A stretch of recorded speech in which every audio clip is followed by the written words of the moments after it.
नमस्कार दोस्तों, आज की इस वीडियो में हम जानने वाले हैं कि मृत्यु के 24 घंटे बाद आत्मा वापस अपने घर क्यों आती है।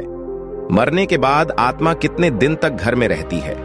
यदि आप भी जानना चाहते हैं तो इस वीडियो को अंत तक जरूर देखें। दोस्तों, गरुड़ पुराण में हमें मनुष्य के जीवन और मरण से संबंधित ऐसे कई रहस्यों के बारे में पढ़ने को मिलता है जिन्हें जानकर कोई भी व्यक्ति अपने जीवन की गलती को सुधार सकता है।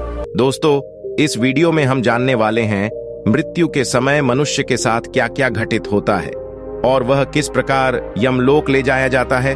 वह सब हम आपको इस वीडियो के माध्यम से बताएंगे। गरुड़ पुराण वैष्णव संप्रदाय से संबंधित है और इस पुराण के अधिष्ठाता देव सृष्टि के पालनकर्ता भगवान विष्णु है। दोस्तों, कैसे यमदूत उस जीवात्मा को यमलोक ले जाते हैं। वह जीवात्मा 24 घंटों के पश्चात पुनः वापस आती है और 24 घंटों के दौरान जीवात्मा को उसके संपूर्ण जीवन का लेखा जोखा दिखाया जाता है, जिसमें यह यकलान होता है कि अपने जीवन काल में इस जीवात्मा ने कितने पाप और पुण्य किए हैं। इसके पश्चात आत्मा को फिर उसी घर में लाया जाता है जहां उसने अपने शरीर का त्याग किया था और 13 दिन तक वह जीवात्मा वहीं अपने परिवार के बीच रहती है। मोह वासना से भरी वह जीवात्मा बार बार अपनी देह में प्रवेश करने का प्रयास करती है, किंतु यमदूतों के पास जाने से वह कुछ भी करने में असमर्थ हो जाती है। वह अपने परिवार, रिश्तेदार व मित्रों को उसकी मृत्यु का शोक मनाते देखती है। वह उन्हें चुप कराने का प्रयास भी करती है, परंतु उसकी उपस्थिति का ज्ञान किसी को नहीं होता। फिर वह अपने सामने स्वयं के मृत शरीर को देखती है और भूख प्यास से जोर जोर से बिलाव करते हुए रोने लगती है। और इसके साथ साथ गरुड़ पुराण में यह भी बताया गया है कि मनुष्य पुण्य कर्म तो करता है, परंतु उसके पुण्य की संख्या उसके द्वारा किए गए पापों से कम होती है। अर्थात मनुष्य योनियों की अपेक्षा पाप अधिक करता है।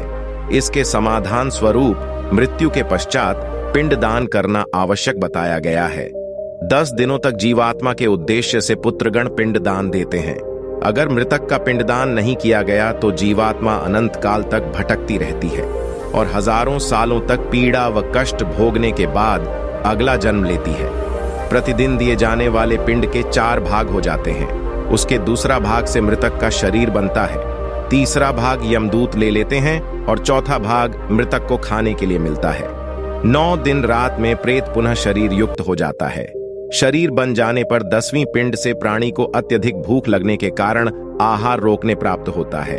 गरुड़ पुराण के अनुसार 10 दिन तक दिए जाने वाले पिंड दान में विधि मंत्र, स्वधा आवास और आशीर्वाद का प्रयोग नहीं होता। केवल नाम तथा गोत्र से पिंड दान दिया जाता है। मृतक का दाह संस्कार हो जाने के पश्चात पुनः शरीर उत्पन्न होता है। मृत व्यक्ति के जल जाने पर पिंडदान द्वारा उसे 1 हाथ लंबा शरीर प्राप्त होता है, जिसके द्वारा वह प्राणी अमलोक के मार्ग में अपने शुभ अशुभ कर्मों को भोगता है।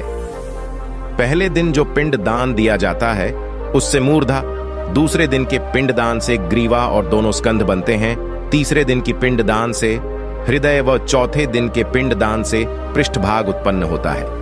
5वें दिन के पिंड दान से नाभि, 6ठे दिन की पिंड दान से कटी प्रेस, 7वें दिन के पिंड दान से गौ विभाग, 8वें दिन के पिंड दान स्वरूप, 9वें दिन के पिंड दान से डालू व पैर और 10वें दिन के पिंड दान से सुधा की उत्पत्ति होती है। जीवात्मा शरीर प्राप्त करने के पश्चात भूख से पीड़ित होकर घर के द्वार पर रहता है। 10वें दिन जो पिंडदान होता है उसमें मृतक का प्रिय भोजन बनाकर देना चाहिए, क्योंकि शरीर निर्माण हो जाने पर मृतक को अत्यधिक भूख लगती है।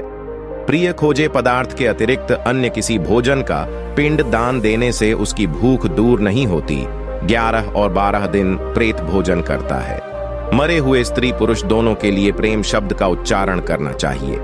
उन दिनों दीप, अन्य जल, वस्त्र जो कुछ भी दिया जाता है उसको प्रेत शब्द के द्वारा देना चाहिए, क्योंकि वह मृतक के लिए आनंददायक होता है। 13 दिन तक शरीर धारण करके भूख प्यास से पीड़ित अब प्रेत और अमदूतों के द्वारा वहां पर लाया जाता है और यहां से इसकी यमलोक की यात्रा आरंभ होती है। मनुष्य अपने कर्मों के कारण ही मृत्यु के पश्चात होने वाली घटनाओं को भोगता है।